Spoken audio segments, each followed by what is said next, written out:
We're going to get nowhere tonight. Productivity is at an all-time low. When is nectarine season? That's a great question. Those were good. Summer, I got probably? those at Costco, and Do you have more? I gotta think that nectarines are a winter fruit.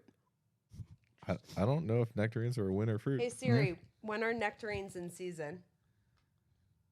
The summer season brings a bounty of fresh stone fruit, notably peaches, nectarines, fruit? and apricots. Shit, I should have known that. This is from allrecipes.com. Okay, thank you, Siri. You got to know that. Everybody knows peaches I are actually summer. should have known that because stone fruits That are was at super Andy's Orchard. interesting. They said nectarines and apricots, but not peaches. They Peaches let was off literally of the peaches. first thing they said. Been drinking. They said peaches, nectarines, and apricots. God damn it, Bob. Not a big stone fruit guy, We're gonna huh, need Bob Bob? to hold it together.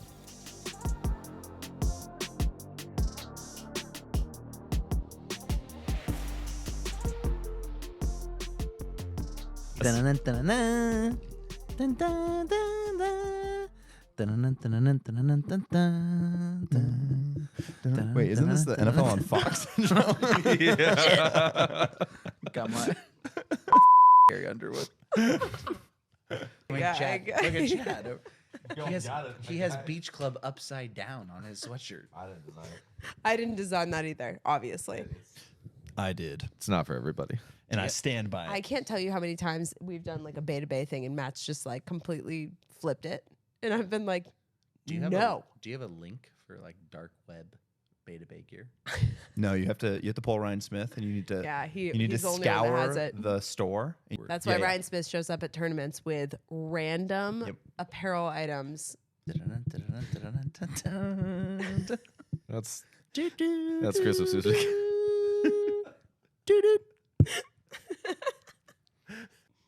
Here we are, episode 6 of the coaches group chat. Yeah, it's episode 6. We've survived it. 6 recording episodes, and we're here. Of drinking together just with microphones on. That's right. Stop laughing, Bob. Bob, Bob liked that Bob, one. you're on my team. You- Bob, you are on my team. Cut it all. Keep it going. He puts the Riz No, in computer vision. Bob. Producer, you have to step in. After 2 weeks off, back with a vengeance.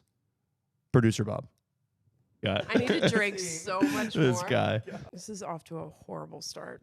I think you might have to restart. You gotta kind of keep things loose. People like hearing It was different loose. ways. Yeah, yeah. All right, but we're on to I'm gonna eat my AG's agenda here. Agenda. It's just A- agenda. agenda. We just talked about this. I made an agenda in 25 seconds. So today, the theme of the day will be all things that I thought of in 25 seconds. First, the greatest volleyball events on earth. Have we thought about it? I've thought about it. I have my answer. You do? Yes. Mine's very obvious. 6-man. That's a great answer, but it's not my answer. It's my answer. But The keep grass going. man. The grass man. I like your answer. No, You it's not my answer. I'm answering for you because Nope. you're a big self-promotion guy. No, wrong. I'm not talking my own book on the Grassman. Grassman, great event, but not the best. The world's greatest. No. Okay, world's greatest event. Matt can go first. Easy. The Olympics. No, Yes, it's not a volleyball event. the volleyball Olympics It's is a the sporting greatest event.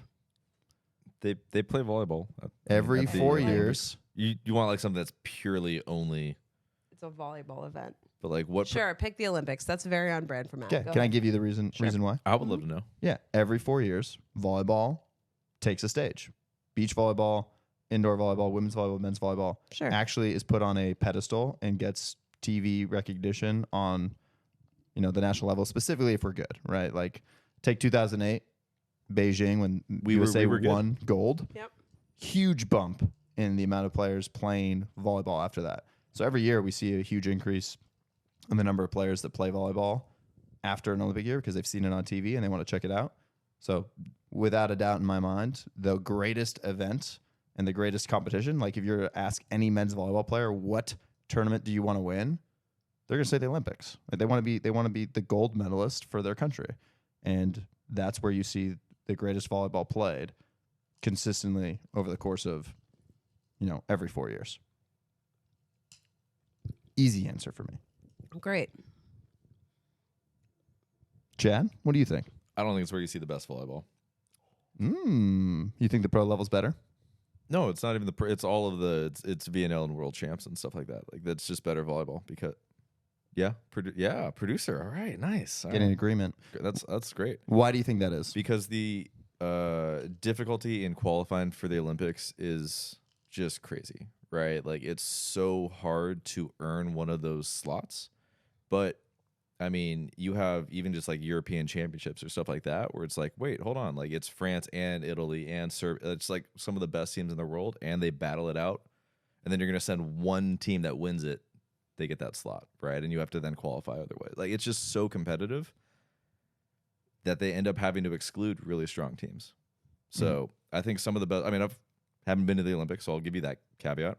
But this is a public service announcement that anybody that wants to pay for us to go to the Olympics, we will We go. haven't been, so We will Twist my arm, we'll go.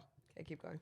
I agree. But like some of the best volleyball I have watched live in person, like has been in Poland over the last couple of years at World Champs and then V&L. But is that just for you personally because you haven't been to the Olympics, or you think that level is better than the Olympics? I think because those tournaments are harder to win in a lot of ways, right? Okay. It's just different question though. So you think those tournaments are just harder to win because the competition level is higher across the board? Like you don't get the like automatic qualifier team that gets in. Yes. I mean, yeah, there's a travel component to things like V&L and craziness like that. But like the World Championships or something like along those lines, it's got to be harder than winning the Olympics. I mean, I get it's a different stage for sure. And I know there must be an added pressure with it. Hey, man, this is the Olympics. It only happens. This is what we're training for. But in terms of like greatest volleyball events, I would probably rather go watch volleyball. If I was going to pull something up, I'd rather watch volleyball from World Champs than to watch something from the Olympics. I'd rather probably watch the Olympics live in person, though.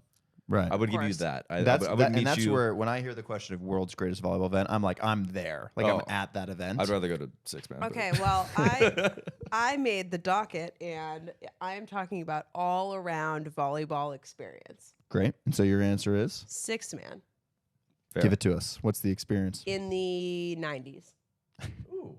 No Not rules. now. No rules, 6-man. No rules, 6-man. Like, I want burying kegs in the sand the night before and like the full 1,000,000 people on the beach, no rules at all. Party Costumes. 100%. Like I want like everything that volleyball culture in the United States is based off of, I think is the best version of volleyball. It's party culture. So like old school AVP, Correct. like even like the 4-man tour and like stuff like that. Yes. Back when Jose Cuervo was the lead sponsor. 100%. Santa Cruz, California, baby. I mean, like come on now. The best party culture sporting event ever in any sport, I think. What happened?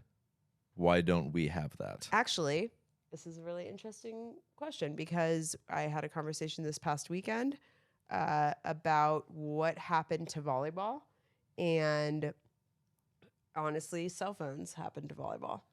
And they were recording all these people doing You can get in trouble now. You can get in trouble now. And so before, like you couldn't fun. get in trouble. Yeah. And so you could just go out and do kind of whatever you wanted. And then once it was everybody's being recorded all the time, now like people have accountability on what they're doing, and especially in the women's game, like accountability. Like everybody has this like standard of being held to in the highest level. Like you can't get in trouble anymore. And so it's kind of a problem for the party culture sport. Well, and especially for those athletes. Problem is a strong word, but yes. But like for those athletes that are looking for sponsorships or Correct. looking for whatever, right? Hey, I'm trying to, be promotable on social media or get bigger, be a bigger presence within USA Volleyball on the beach or what. Yeah, video of you from 1,000 people of you doing a keg stand or whatever. Isn't like the most ideal look. I will it's say not that, maybe what advertisers are looking to spend money on. Well, I will say we're starting to go back to it. You're looking for original people, right? Who are authentic Correct. and can bring energy and excitement. Yes. Because that's what the youth want. And that's probably where the money is in advertising. I right? think It's that younger folks. everybody's sick of cancel culture. So all people are looking for now is what's real. And that's fair. and I think that is what I think that will be actually very good for volleyball, is like getting back to a place of like real people doing real things. I do think that volleyball events need to stop with the cancel culture mentality.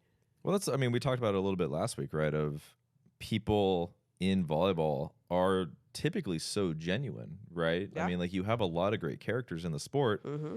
and probably a lot of that is like, I don't know, at the end of the day, like, it's volleyball. Like, this isn't the NBA, this isn't the Olympics. Like, this is like, Exactly. not that many people are paying attention, so everybody can kind of just be themselves and be creative and do all that. But yeah, I wonder, if it gets bigger and all of the things that come with more eyeballs on you, right? Are we going to be in the same bucket, right? I just think that volleyball has something that all of these other sports don't.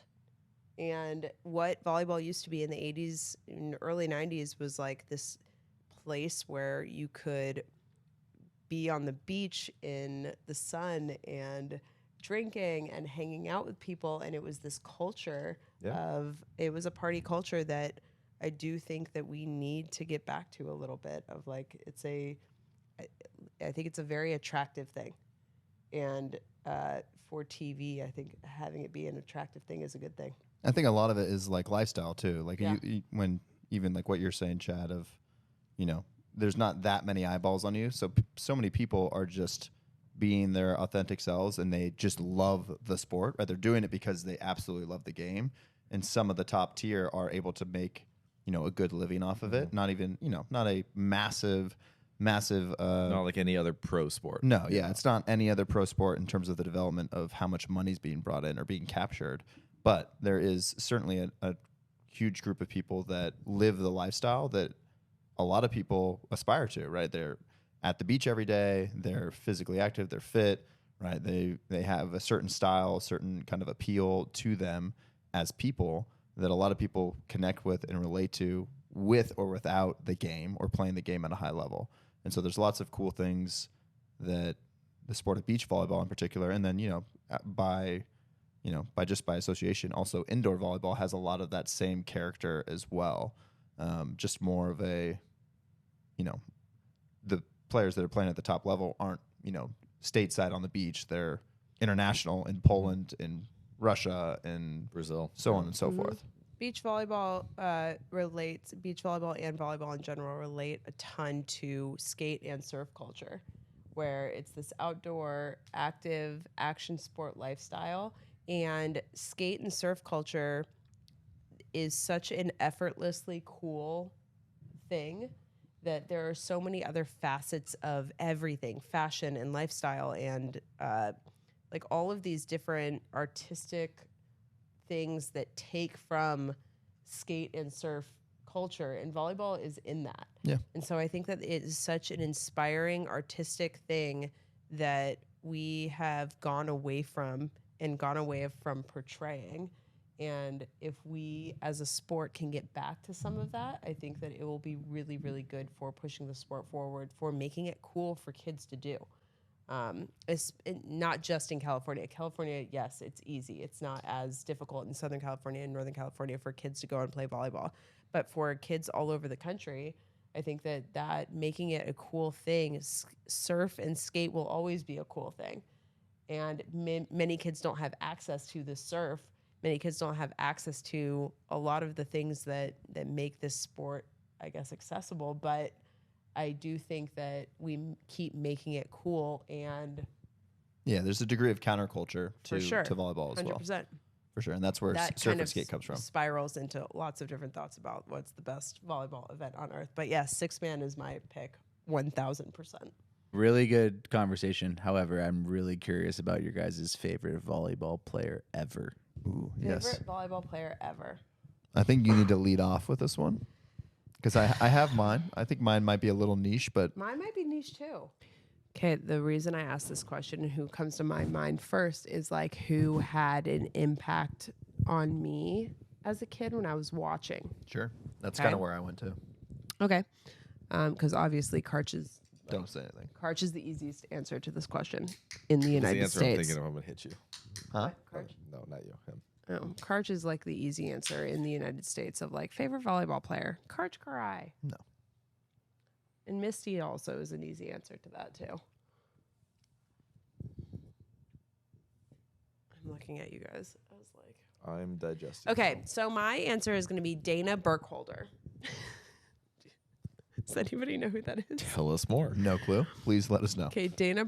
Do you know the name Dana Burkholder?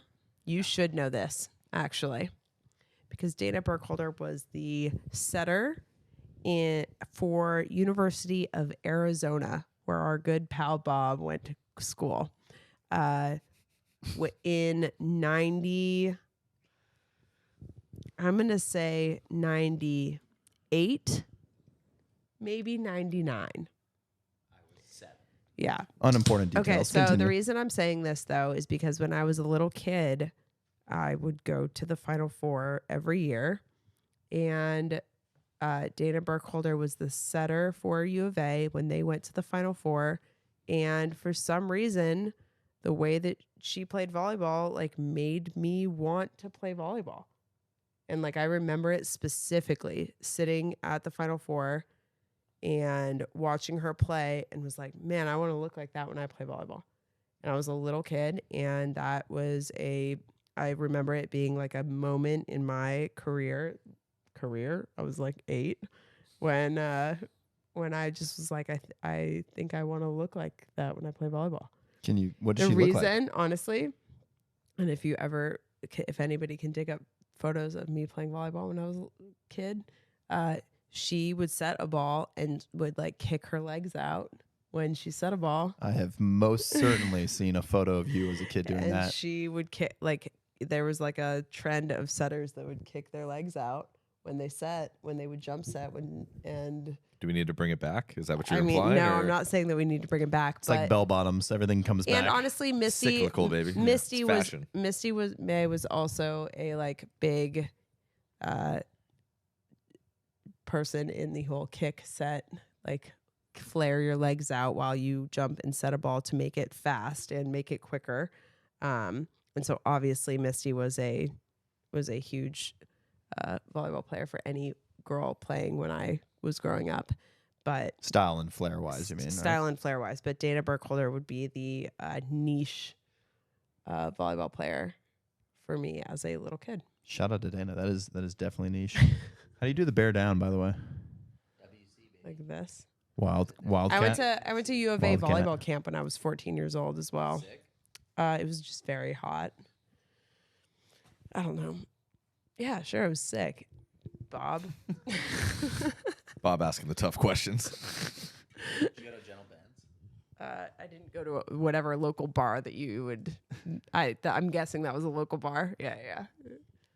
I did not. As a 14-year-old. That would have been no. a sketchy move. That would No, have I been a did sketchy not. move. But Along the same lines, mine was kind of, it's someone that I like watched and tried to model my game after as a kid. Now, mind you, I'm a kid growing up in like the birth of YouTube. So it is like YouTube, volleyball, search bar, like best volleyball spikes. no, we're not talking about like. Do you know where I'm going here, Chad? I have an idea. Giba. Yeah, there Okay, you go. great. Giba is absolutely my favorite volleyball player of all time. I think I've probably watched days worth of Giba highlights of him just diving in the back row. The one-handed wouldn't say one-handed that's- scoop to the runs left, to- one-handed runs to scoop one, to the right, goes over the thing, jumps plays it. jumps the barrier. I don't I, think this I is know that exactly what niche. you're talking about. Well, He's I- one of the most famous players of all time. Yeah. I don't. It's yeah, like picking but I don't- MJ or something. I don't think any of like the kids that we coach would have any clue of who Giba is. To be completely Okay, fair, that's for sure. that's a thing. Some a of problem with them, Beta some of Bay. them would, yeah. Even in Poland, Łukasz asked me, he was like, "Hey, you know who that is right there?" And it was Giba because he was going to be like commentating on the match. But Yep. I've never seen him like not in like gear. Yellow and blue. He's in, he's got like a nice like white like dress shirt tucked in with the pants. I'm like, it took me 10 seconds. I was like, that's the guy from the freaking thing. Yeah. Yeah. Like, I mean, it's not our generation, right? Yes. So of course it's That's why I say it's niche. Who do the kids now know? TJ DeFalco DeFalco, and for sure. Micah Christensen and Okay. I mean my current one has got to be the Serbian outside hitter, not Serbia. Our favorite lefty outside who has the. Yeah, you're talking about Serbia. Is it Serbia? I'm blanking on his name right now. Oh man, No, I want to say Gerbic, but it's not Gerbic. That's It's not garbage. uh, That was gonna kill us. Me and Bob are out. that's fine. Kovačević. Yes, and I don't even know if that's how you say it. Is Uroš. it Kovac? Yeah, it's Uroš. Kovačević. Uroš. Kovačević. I'm not sure. Sorry for butchering it. I've DM'd him and he responded back to me one time. So shout out to him. What'd you DM him? Well, we did a Wait, film review on him. Chad What do did. you mean And we did? what'd you I say? did it. I'm Ariel's husband. I clipped it. He like carved up. I don't know who they were playing, like Bulgaria or somebody, and Yeah. it's like, man, is he hurt? Like he's just like off speed, 2-hand jam. It's like the third set. They finally like pull against him, and everybody drops their hands, and he's like, "F this!" It just Yahtzees Yeah. Swings one ball, yeah. and then like everyone's like looking at each other, like, "Oh man, like what?" He's what not is hurt. doing. Yeah. And I mean, he must have hit like 700-800, something just crazy. On like literally, Just he tipped chip. every single ball except for one. He hit one ball out of 20. And Chad's talking about it. He's like, I don't know if he's hurt. So like, what what's the did you deal? DM him? I DM'd him. I was Were like, you hurt? were you hurt? And he's like, my shoulder was falling off. Yeah. He's like, but we needed to win. And I was like, No problem. That is amazing. And yeah, I mean, I think he's got to be one of the main people that has pushed the boundary of like what we see nowadays on like Sure. the two-handed, like the outside Yeah. hitters jamming, wiping, literally throwing the ball. He was one of the first, if not the first, to kind of really push. Yeah, that. I mean, when you're watching like you were talking about Heno earlier. Yeah. Right. Like, yeah, I mean, Heno didn't come up with this stuff, right? Yeah. I mean, Yeah. but that's just how the game is played overseas. So Okay. Yeah, Great. so those are my two. For me as a kid Giba. watching Giba, Yep. 100%. Just like I was like, I'm gonna dive everywhere. Like I Yeah. will hit the floor for everything. Yeah. I'm gonna run the bick. Like I'm gonna do all these things because Giba does it. Yep. And yeah, he's just a swaggy Brazilian dude. So that's sign funny. me I up. would have put you as more of like a Dante guy. I've watched plenty of Dante. I'm just saying, highlights you as just got well. you got. He just was a you got little more of that build. Dante was more like I was like I can't do that. Like he's so big. Yeah. But Jeeba's like small. And I'm like, Yeah. Giba makes it look like I could do this. And so he was the people's outside hitter. I was a big fan of Dante. Big fan of Dante's skill, but I was a bit bigger fan of Giba on the whole because he made things look like I could do it. Fair. Chad's answer to this question? Yeah, I think the person I have the most fun watching is Maroof.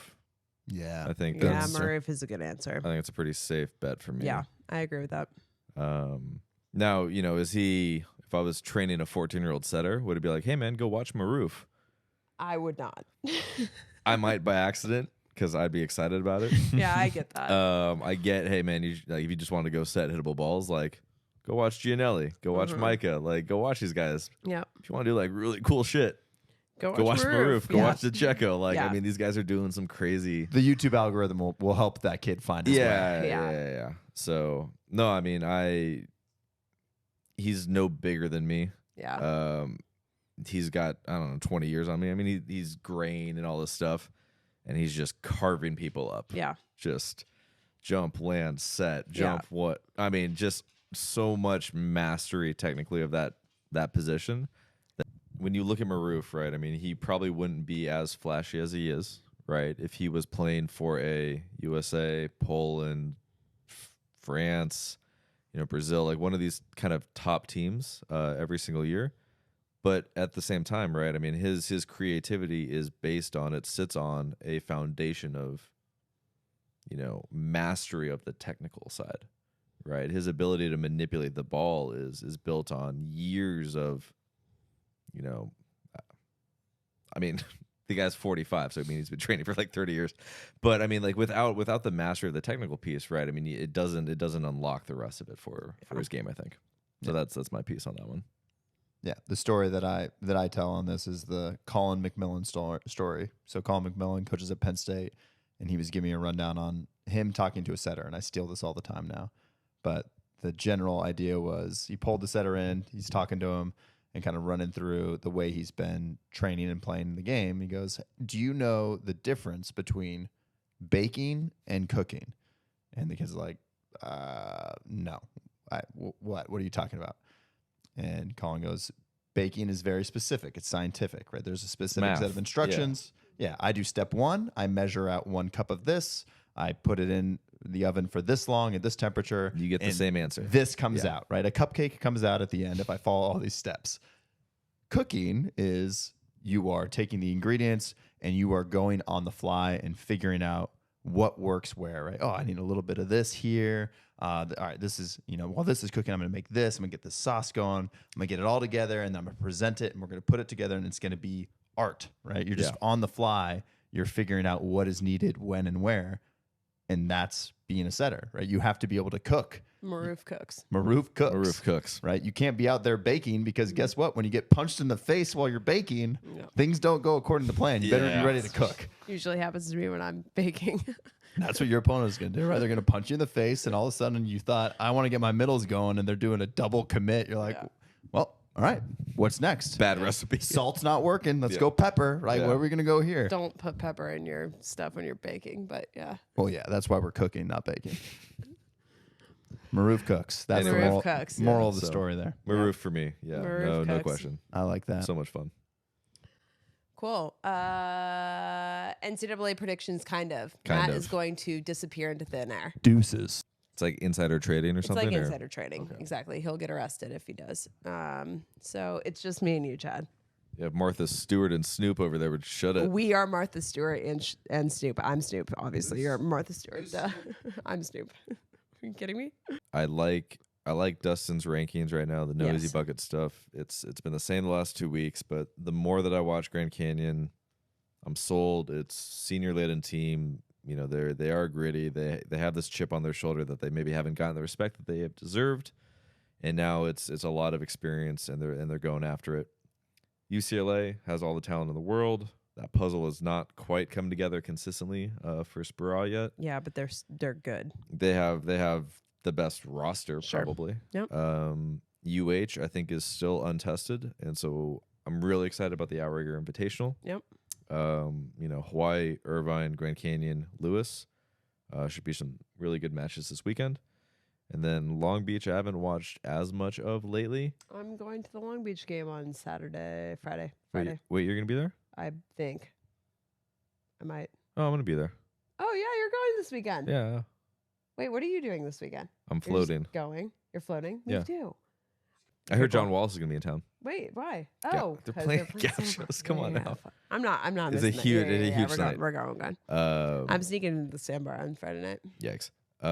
But no, I mean, I think, Ohio State, Penn State still in the top 10, Stanford still in the top 10. We'll see how the rest of that kind of stuff plays out. I'm full Stanford. We're all a little bit Stanford biased. No, I'm very Stanford biased. I'm only medium plus. Stanford. Medium plus. Yeah, I'm not full. I'm fully plus. Stanford biased. It's a lot. I'm doing it. Okay, that's cool. Committing. That's great. Fully committing to the There's Stanford bias. there's no problem with that.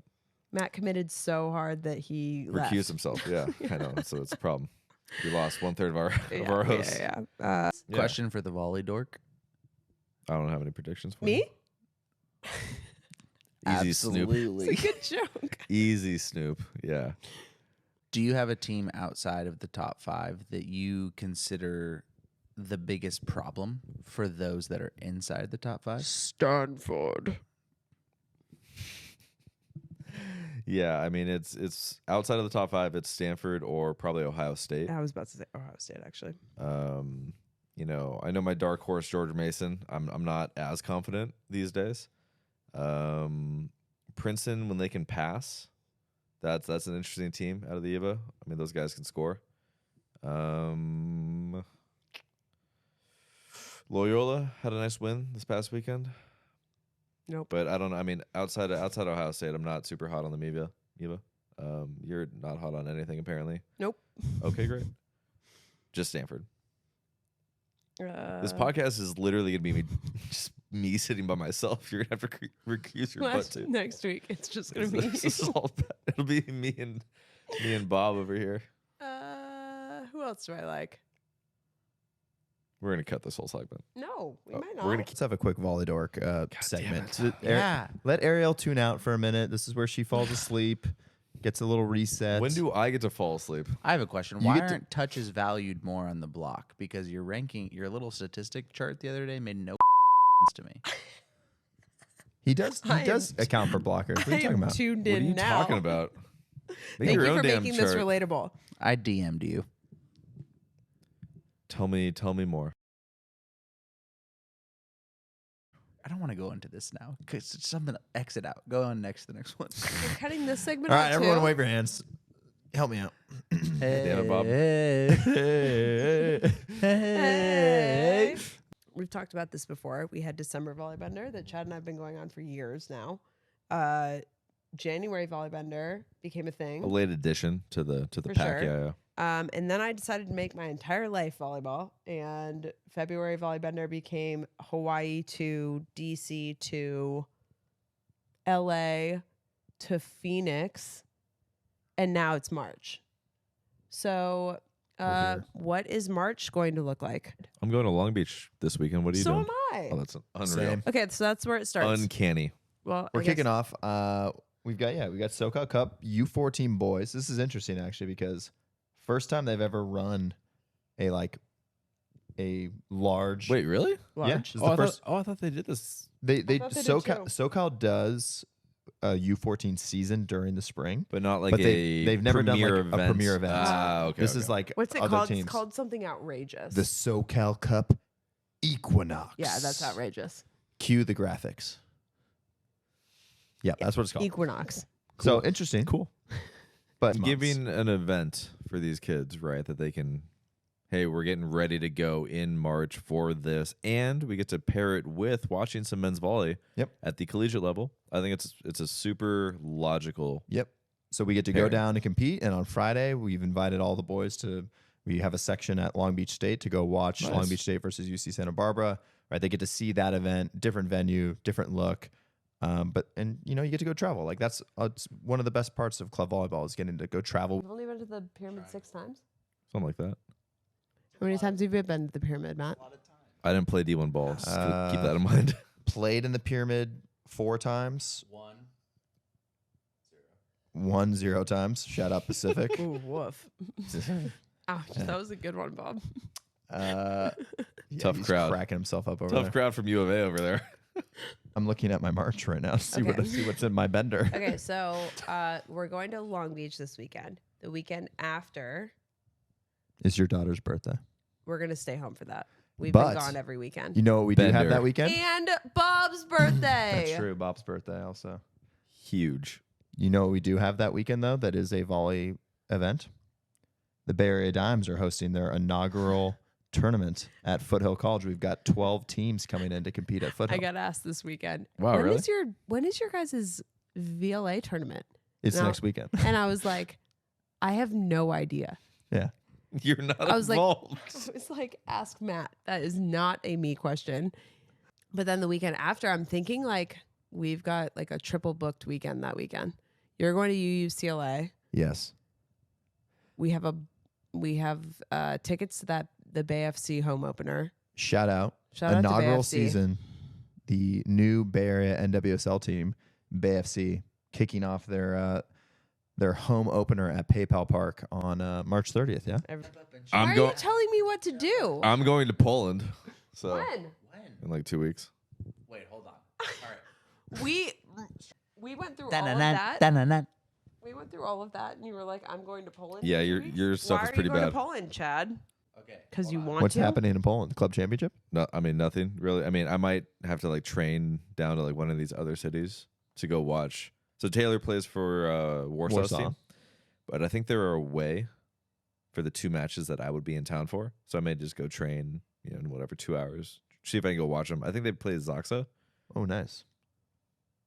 Save it 3 up to days Eric into for us. my trip or something like that. Dave Smith still playing Zaxa? Yeah. I think.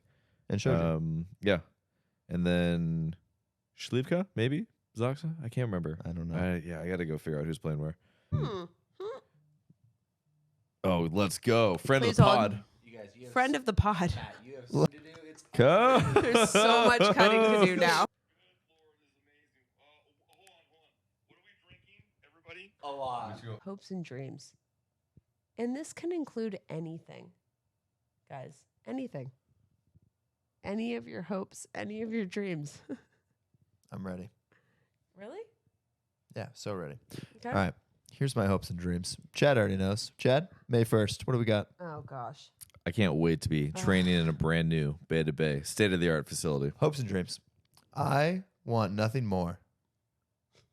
Like side note, as a kid, favorite This is a side note, by the way. favorite channel to watch, HGTV. House Hunters and like the home design stuff, my favorite things. You think we'd have a facility by now? You think we would. Watch more TV. It's too expensive. Guys, Beta Bay doesn't have a home. Here's my hopes and dreams. I want to find a place that not only can host Your hopes and dreams. Bay to Bay Volleyball Club in Yeah. my hopes and dreams, but just give me a blank canvas. I don't think we can decide your hopes and dreams for you. Yeah.